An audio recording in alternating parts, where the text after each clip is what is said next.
नमस्कार, मैं हूं आचार्य सतीश अवस्थी और आपका बहुत स्वागत करता हूं लव विद एस्ट्रोलॉजी में। लव विद एस्ट्रोलॉजी आपके अपने जीवन को सर्वश्रेष्ठ करने के लिए, लव विद एस्ट्रोलॉजी आपकी अपनी लाइफ को सुव्यवस्थित करने के लिए और आपकी लाइफ को कंप्लीट करने के लिए। लव विद एस्ट्रोलॉजी में आपके शादी के पहले और शादी के बाद की पूरी व्यवस्था की जाती है।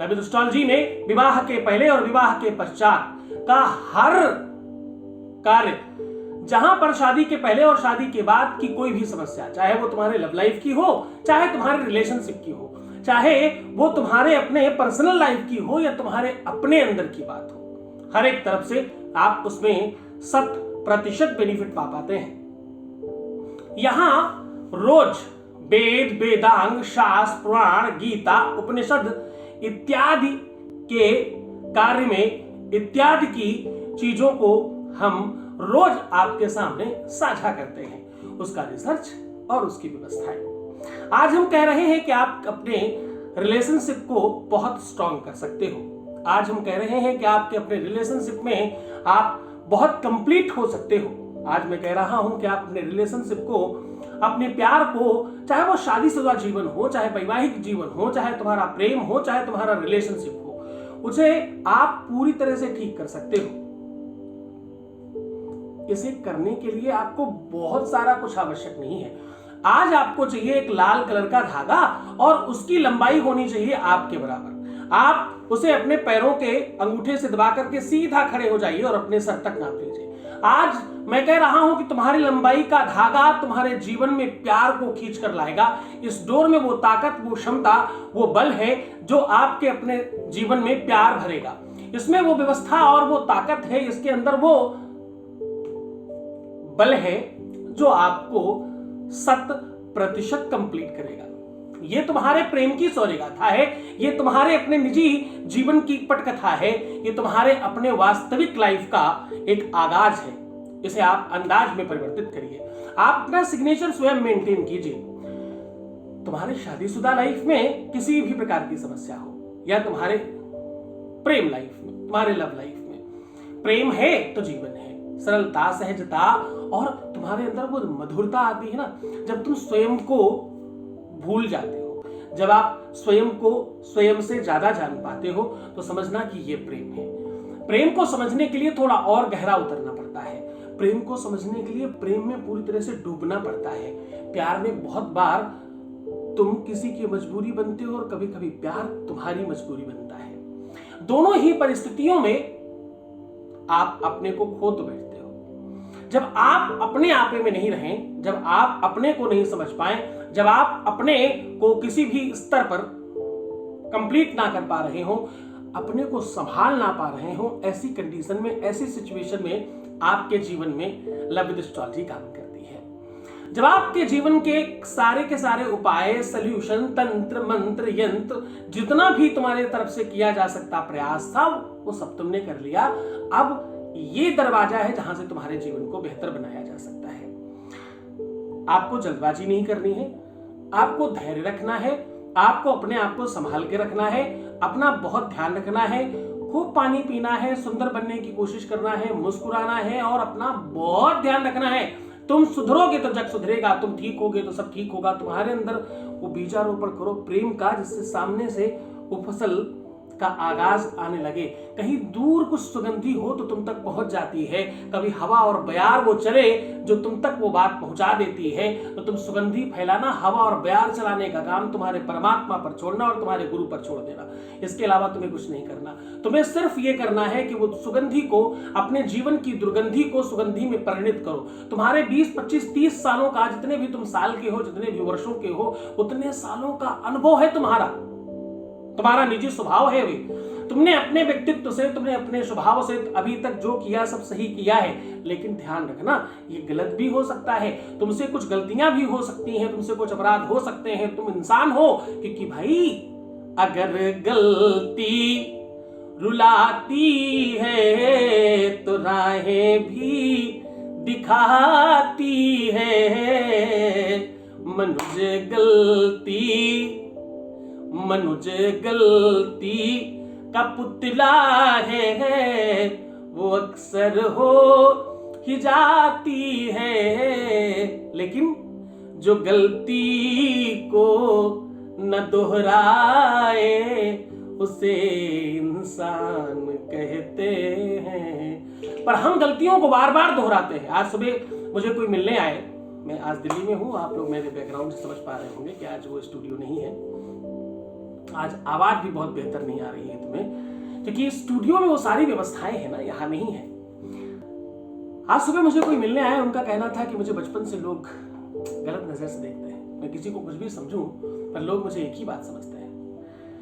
तो उनसे निवेदन किया कि ये बात सबके साथ है, अब तुम उसके साथ कैसे डील कर रहे हो, कैसे उस व्यवस्था को समझ पा रहे हो। तुमसे एक गलती जब हो जाती तो वो अनुभव बन जाती है तुम्हारा, तुम दोबारा वैसा नहीं करो। पर अगर तुमसे वो सेम चीज बार बार हो रही है, इसका मतलब कहीं ना कहीं तुम्हारे अपने अंदर भी गड़बड़ हो सकता है। एक ही चीज बार बार कैसे? आज हमें कोई पसंद आया, हमने उस पर विश्वास किया और उसके तरफ चल पड़े, उसने मुझे धोखा दिया। हम अगली बार फिर किसी से जब मिलते हैं तो हम सोचते हैं ये वैसा नहीं हो सकता जैसा वो पिछले वाला था, ये तो वैसा नहीं है भाई, ये तो अलग ही है।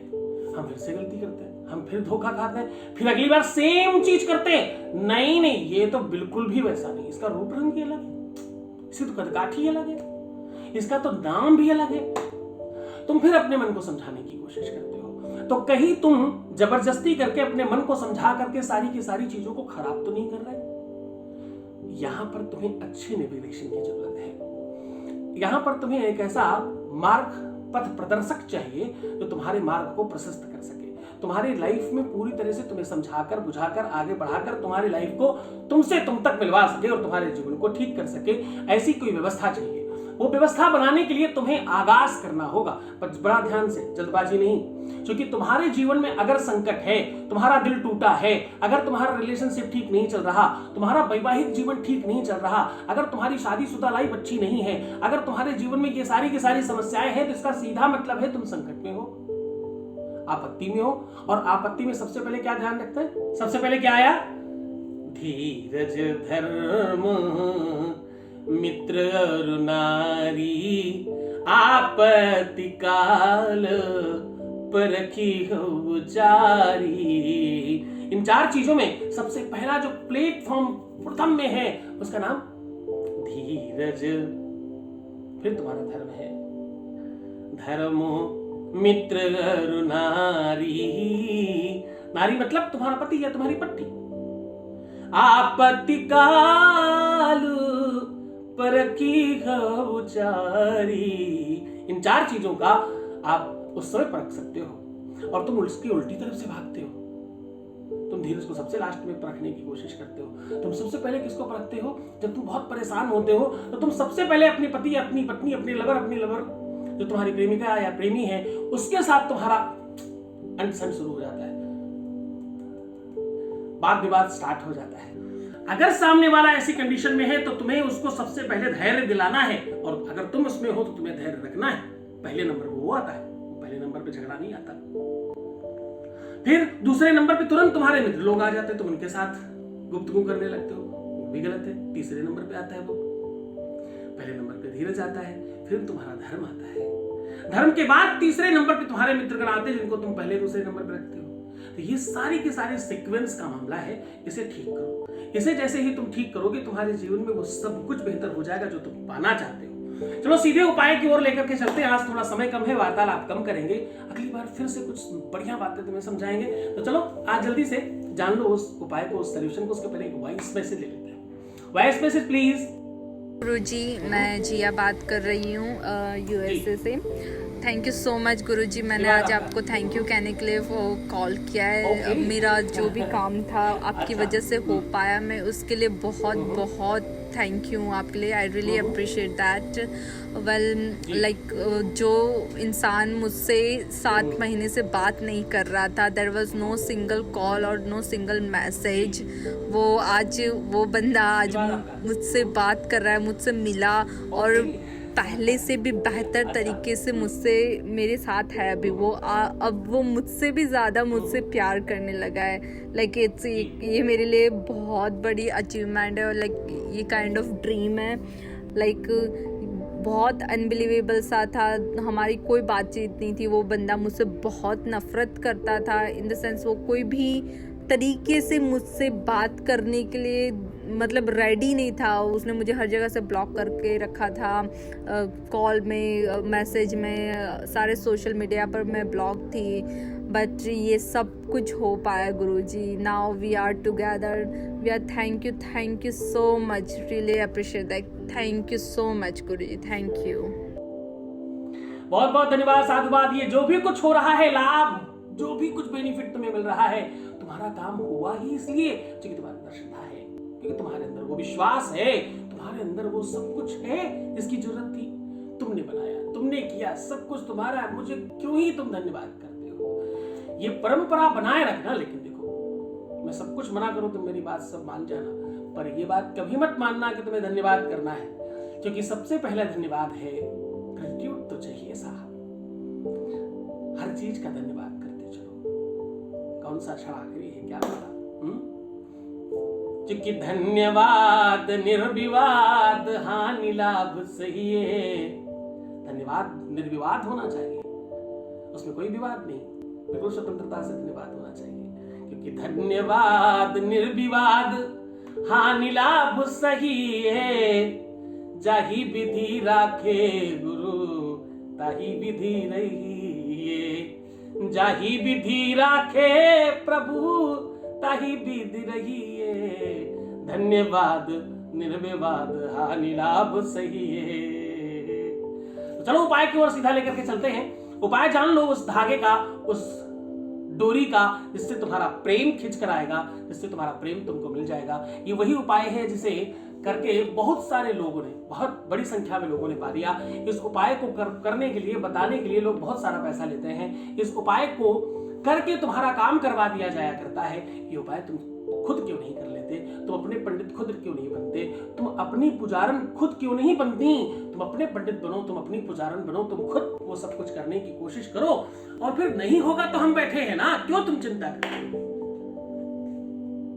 तो चलो जान लो उस उपाय को। आपको करना सिर्फ इतना है कि लाल और काला जो भी आपको धागा मिले, थोड़ा मोटा वाला रेशम वाला लीजिएगा जो गले में पहनते हैं। 2-4 रुपए का खर्चा बच्चा जी।